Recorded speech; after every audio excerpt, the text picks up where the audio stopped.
ए पिंटू यहाँ आता। हाँ हाँ माई। हाय दीदिया के ना इनकर ससुराल छोड़ा। माई हम तो बबली के ले रही डॉक्टर के पास दिखावे खातिर। बबली के इनके का भइल बा हो? ठीक है तो लोकत बाड़ी।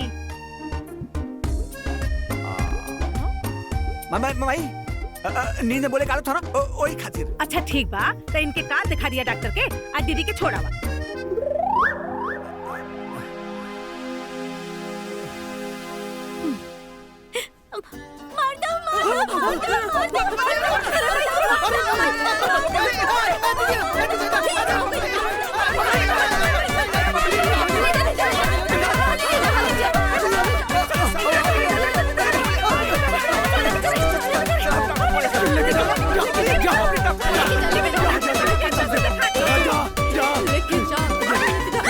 अरे बबली बबली अरे बबली बस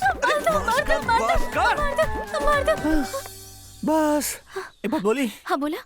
ते बहुत बड़का कलाकार बाड़ी। हाँ। तो एक्टिंग देख के बड़ बड़ हीरोइन फेल। एक्टिंग अच्छा करी ला ना। कमाल कमाल। तो चला। हाँ चल। माई तू देख ली ना है बबलिया कैसे मार दे कहत रहा। ठीक बा हाँ तू रह जा तो के पचरा मोले जाके ना छोड़ा। हाँ। ए बस हाँ दीदी। ना बस अड्डा पर बस पे बैठा। हाँ ठीक दीदी।